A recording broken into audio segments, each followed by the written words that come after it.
Bienvenido. Este es tu programa Factor Capital Humano. Yo soy José María Avelar y de regreso tenemos aquí como invitado a Enrique Díaz Infante. Él es director del sector financiero y seguridad social del Centro de Estudios Espinosa Iglesias. Quédate con nosotros, en un momento empezamos.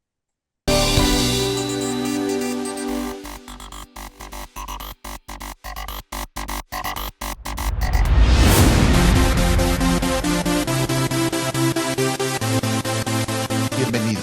Este es tu programa Factor Capital Humano. Yo soy José María Avelar y bueno, ¿qué les digo? Está de regreso con nosotros Enrique Díaz Infante.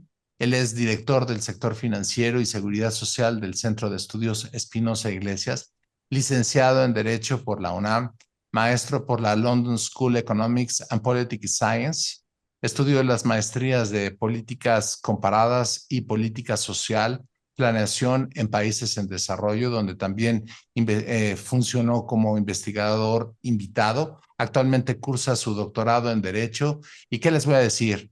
Escribe para diferentes medios, incluyendo el Reforma. Y bueno, pues es un querido amigo de este programa, mi querido Enrique. Bienvenido seas. Muchas gracias, José María. Pues ahora tenemos muchas cosas de qué platicar.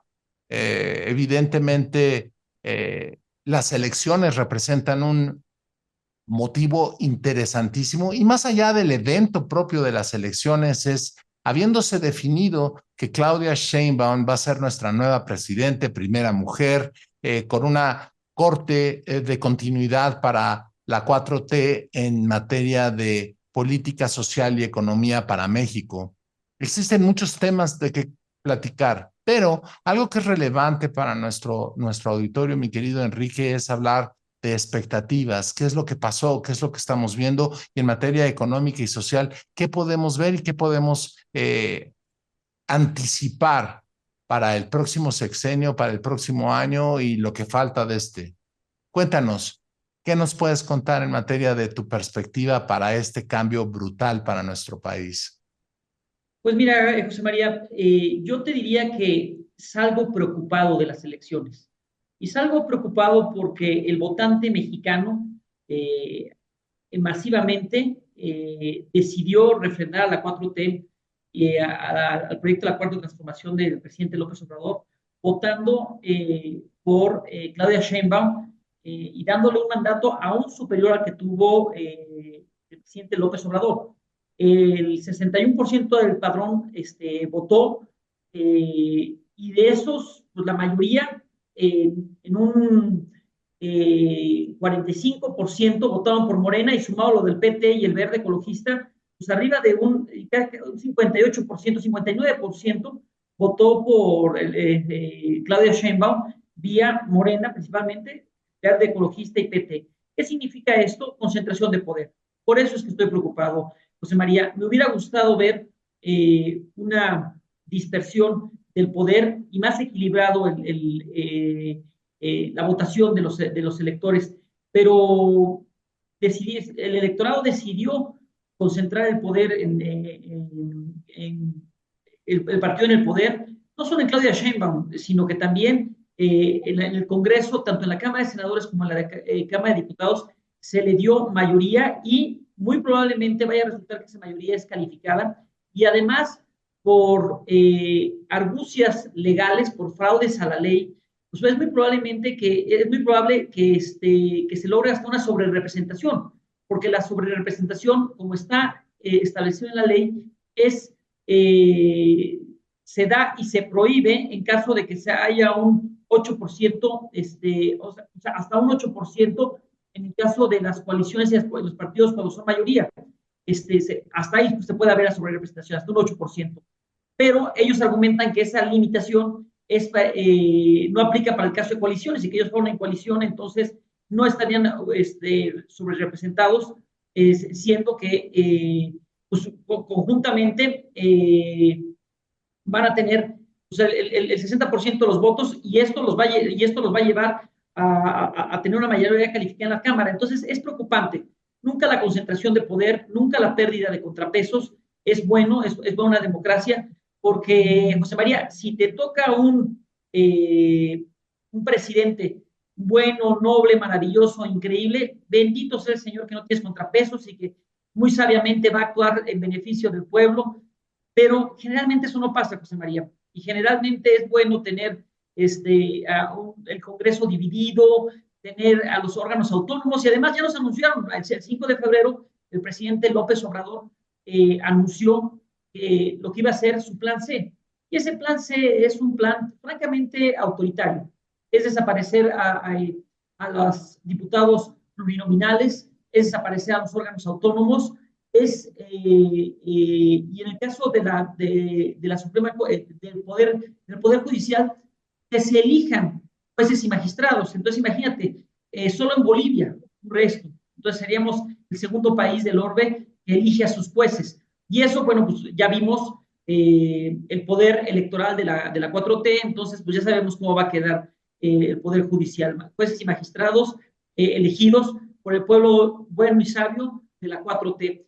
Nada de buenos augurios. Entonces, de las elecciones que tuvimos, en lo personal no salgo contento de esta concentración de poder y esperemos, ahora sí, como en los viejos tiempos del PRI, de los años 70, años 80, pues estar atentos a si levanta 2 veces la ceja Claudia Sheinbaum, si garraspea 3 veces, si le aprieta fuerte la mano a uno y más fuerte que a otro, las señales de que, si eso quiere, qué señales está mandando, porque pues, ella tiene todo el poder. Es triste. Claro, y permíteme tocar el tema porque estás haciendo una reflexión bien importante.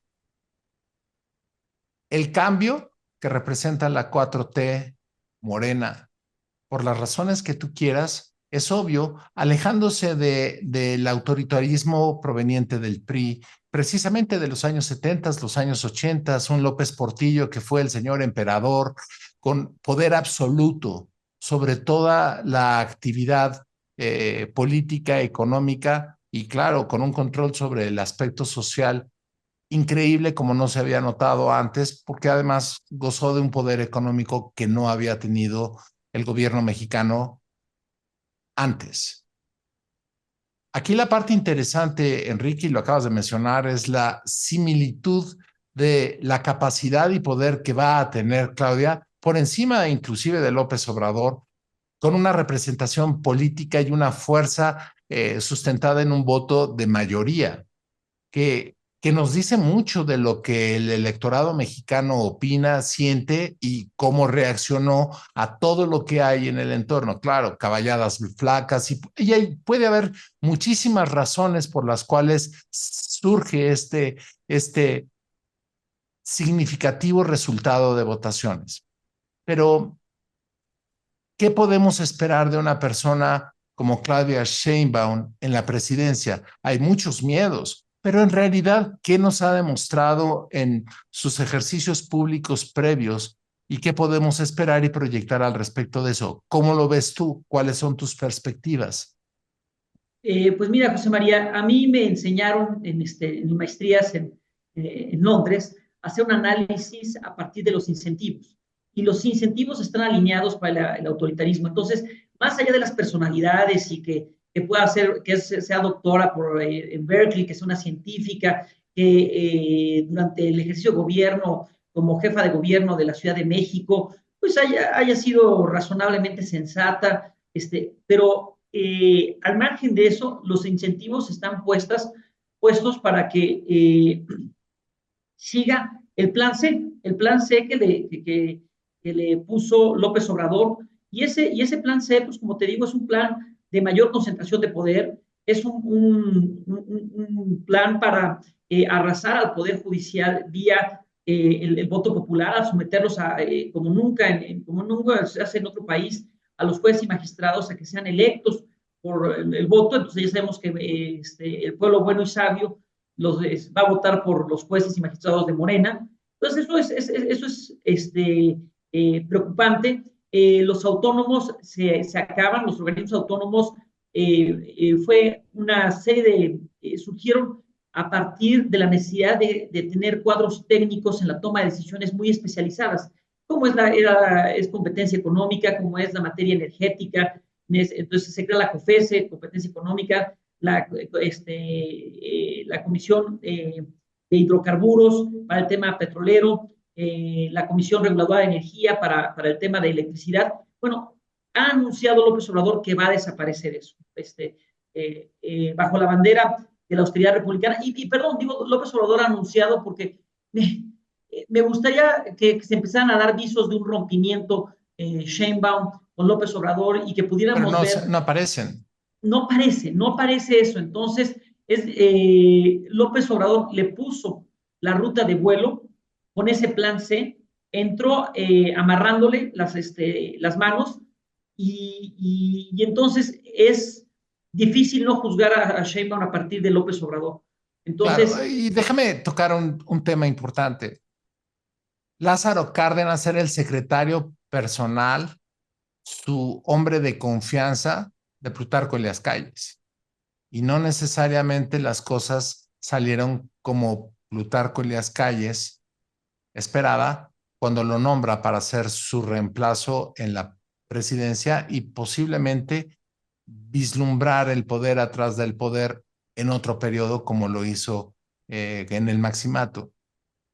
Las situaciones son muy variables y lo que pueda suceder es variable, pero uno de los elementos más delicados son la concentración de poder, como tú lo mencionas, la extinción del mecanismo tripartite, de tres poderes, ejecutivo, legislativo y judicial, todos en favor del mismo, todos subordinados a un omnipresente presidente.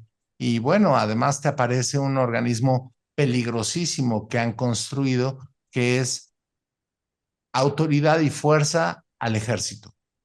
Esto sí, le da además un vejo pues delicado a considerar desde una perspectiva, como bien lo mencionas, de análisis.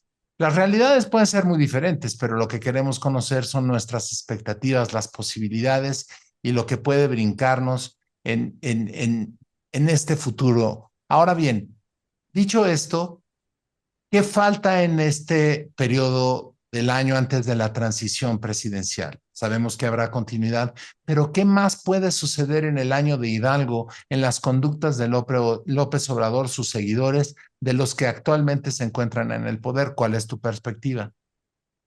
pues José María, tenemos por delante un septiembre muy, muy delicado, ¿no? Porque todavía el López Obrador de aquí a que entregue el poder el 30, el 1 de octubre, va a querer seguir mandando. Y Sheinbaum, por mucho que haya obtenido esos 60 millones de votos, de cualquier manera se debe a López Obrador. Entonces, ya regresamos a los tiempos del PRI de antes, del PRI gobierno, donde se veía en qué momento iba a ser el nacimiento del sucesor y en qué momento rompía y en qué momento se separaba o no se separaba. Y entonces tú citaste a Lázaro Cárdenas como, pese a haber sido secretario particular de Plutarco Elías Calles, rompe con Plutarco Elías Calles. Y luego otros citan a López Portillo como mandan de embajador a Echeverría a las Islas Fiji.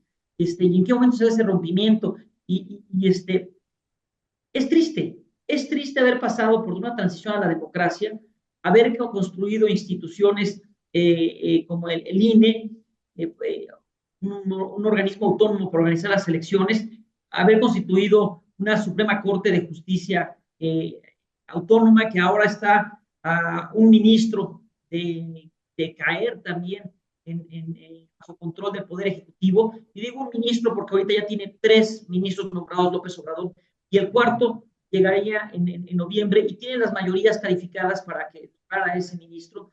Entonces, ya con esos 4 ministros va a poder bloquear cualquier acción de inconstitucionalidad. Entonces, si los gobiernos, si los organismos autónomos tratan de contravenir y pedir la inconstitucionalidad de alguna ley, pues no va a ser posible. Se lo No, van a no va a evaluar. pasar. No va a No va a pasar. pasar. Entonces, ya ahorita estamos nuevamente haciendo análisis a la antigüita. Claro, Todo la mecánica ha vuelto, exactamente.